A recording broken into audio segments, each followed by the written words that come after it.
టెన్షన్లో ఉన్నారట మంత్రులంతా. శాఖలు మారుతాయని మంత్రుల్లో టెన్షన్. పునర్వ్యవస్థీకరణ పైన జోరుగా ప్రచారం. పనులు పైరవీలు పైసలు పోతాయనే టెన్షన్. వామ్మో. ఇప్పటికే కొందరికి పోర్ట్ఫోలియో పైన అసంతృప్తి. ఇద్దరికి ఉద్వాసన తప్పదంటూ ఊహాగానాలు. ప్రమాణ స్వీకారం తర్వాత శాఖల కేటాయింపు, ఆ తర్వాత ఎవరికి ఏది దక్కుతుందనే ఉత్కంఠ. ఇప్పుడు మీ దగ్గర ఆల్ డేటా ఉండి ఉంటుంది. 10%, 12% అండ్ రకరకాల శాఖల్లో, వివిధ శాఖల్లో జరుగుతున్న అవినీతి, అక్రమాలు, కబ్జాలు.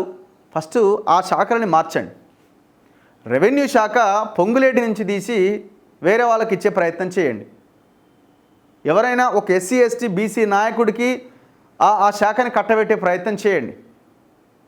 రెవెన్యూ మినిస్టర్గా ఆయన రెవెన్యూ మినిస్ట్రీ ఇస్తే ఆయన ఏం చేస్తుండో రాష్ట్రం అంతా కనబడతా ఉన్నది.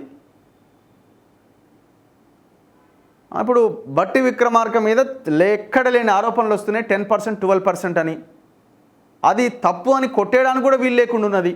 ఓపెన్గానే మన ముందే చాలా ఓపెన్గా కాంట్రాక్టర్లు చెప్తున్నారు, మార్చండి, ఆయనకి వేరే శాఖని ఇవ్వండి. ఎందుకంటే ఆరోపణలు వచ్చిన తర్వాత మీరు అట్లాగే కంటిన్యూ చేసుకుంటూ వెళ్తే ఏమి లేని దగ్గర కూడా వచ్చేస్తుంది. సో అందుకే ఒక ఆరోపణ రాగానే దాన్ని ప్రక్షాళన చేసుకొని ముందుకెళ్ళడం అనేది చాలా ఇంపార్టెంట్.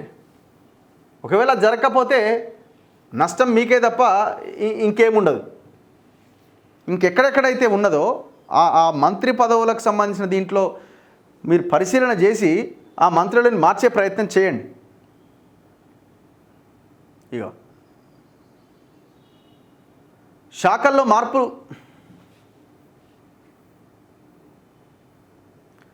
ఇప్పుడున్న శాఖలు మారి అప్రధాన్య శాఖలు వస్తాయేమో, పనులు కాకపోవచ్చేమో, పైరవీలకు ఆస్కారం ఉండదేమో, పైసలు రాని శాఖలకు వెళ్తామేమో, ఇలాంటి మాటలు వినిపిస్తున్నాయి. మంత్రి పదవి దక్కుతుందో లేదో అంటూ కొందరు టెన్షన్ పడుతుంటే మరికొందరు మాత్రం శాఖలు మారాల్సి వస్తుందేమో అని గుబులు పడుతున్నారు.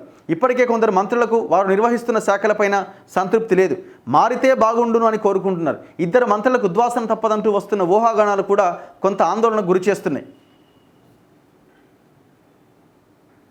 ఇప్పుడు ముఖ్యమంత్రి దగ్గర హోంశాఖ ఉంది, ఆయన దగ్గరనే విద్యాశాఖ ఉంది, మున్సిపల్ శాఖ ఉంది, కార్మిక శాఖ ఉంది, ఎస్సీ సంక్షేమ శాఖ కూడా ఆయన దగ్గరనే ఉన్నాయి. కొన్ని ఏమో ఇప్పుడు బట్టి దగ్గర ఒకటో రెండో శాఖలు, ఇంకా యాడ్ ఆన్ ఇంకా 1-2 శాఖలు కొంతమంది మంత్రుల దగ్గర ఉన్నాయి.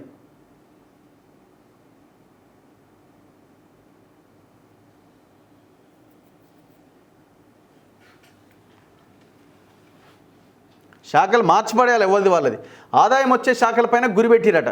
తొలి 15 నెలల పాలనను సీరియస్గా తీసుకోకపోయినా ఇకపైన ప్రభుత్వ ప్రయారిటీలకు అనుగుణంగా పరుగులు పెట్టాల్సి వస్తుందని, అధికారుల సహకారం లేకుండా ఆశించిన ఫలితం రాదని, దీర్ఘకాలంగా ఉన్నత స్థానంలో పాతుకుపోయిన ఆఫీసర్లు ఉన్న దగ్గర ఇలాంటి సమస్యలు వస్తున్నాయనేది ఆ మంత్రుల అభిప్రాయం. కాంట్రాక్ట్ పనుల అప్పగింత, పైరవీలు, ఆదాయం వచ్చే శాఖల విషయంలో వదులుకోవడానికి కొందరు సిద్ధంగా లేరట.